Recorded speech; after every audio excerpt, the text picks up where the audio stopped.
হরে কৃষ্ণ বন্ধুরা, কেমন আছেন আপনারা? আশা করি আপনারা সকলেই ভালো আছেন। বন্ধুরা চলুন আজকে আপনাদের সামনে ভাপা পিঠের রেসিপিটা শেয়ার করি। তো চলুন দেখতে থাকুন ভিডিওটি।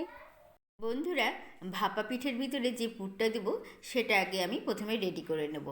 এখানে নারকেল আর গুড়টাকে আমি প্রথমে মেখে নিয়েছি, তারপরে সেটাকে কড়াইয়ে আমি জাল দিয়ে সেটাকে এইভাবে তৈরি করে নেব। আখের গুড় দিয়ে নারকেলের খুব সুন্দর একটা পুর তৈরি হয়ে গেল। তারপরে এখানে নিয়ে নিলাম আতপ চালের গুঁড়ো, আর তার মধ্যে নুন দিয়ে দিলাম কিছুটা।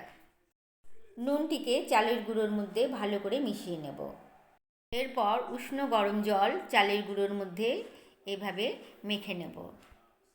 একবারে অনেকটা জল দেওয়া যাবে না, অল্প অল্প করে জল দিয়ে শুকনো শুকনো করে চালের গুঁড়োটা মেখে নিতে হবে। এইভাবে অল্প অল্প করে জল দিয়ে চালের গুঁড়োটাকে মেখে নিলাম। তারপরে 5 মিনিটের জন্য চালের গুঁড়োটাকে আমি রেস্টে রেখে দিলাম। এরপর চালের গুঁড়োটাকে আমি অন্য পাত্রে চেলে নেব। চালের গুঁড়োর মধ্যে যে দলা দলা একটা ভাব থাকে সেটা আর থাকবে না চেলে নিলে পরে। তো এইভাবে সমস্ত চালের গুঁড়োটাকে আমি চেলে নিলাম। তারপর হাঁড়িতে একটু জল দিয়ে হাঁড়ির মুখটাকে এইভাবে কাপড় দিয়ে আমি বেঁধে দিলাম। তারপর এদিকে চামচে করে একটা বাটিতে এইভাবে চালটা নিয়ে চালের গুঁড়োটাকে নিয়ে আমি তার মধ্যে একটু এই যে নারকেলের যে পুরটা তৈরি করেছিলাম গুড় দিয়ে সেই পুরটাকে বসিয়ে দিলাম। তারপরে আবার একটু চালের গুঁড়ো দিয়ে এইভাবে পুরটাকে ঢেকে দেব। এইভাবে একটা ভাপা পিঠের একটা বাটি তৈরি করে নিলাম। তারপরে এই বাটিটা এখন ভাপে বসিয়ে দেব। হাঁড়ির উপরে যে কাপড় বেঁধে রেখেছিলাম তার উপরেই এভাবে আমি ভাপে বসিয়ে দিলাম।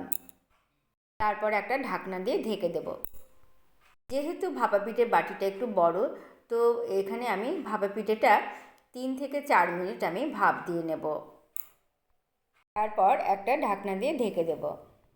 তারপর 3-4 মিনিট পর এইভাবে হাতা দিয়ে আমি সুন্দর করে ভাপা পিঠেটা তুলে নিলাম। তারপরে আবার একটা বাটি এইভাবে বসিয়ে দিলাম, তারপরে আবার ঢেকে দিলাম। এইভাবেই সবকটি ভাপা পিঠে তৈরি করে নিলাম। তো কেমন লাগলো আজকের এই ভাপা পিঠের ভিডিওটি? ভালো লাগলে একটি লাইক ও কমেন্ট করবেন। ভালো থাকবেন আপনারা সবাই। দেখা হবে পরের একটি নতুন ভিডিওতে। রাধে রাধে।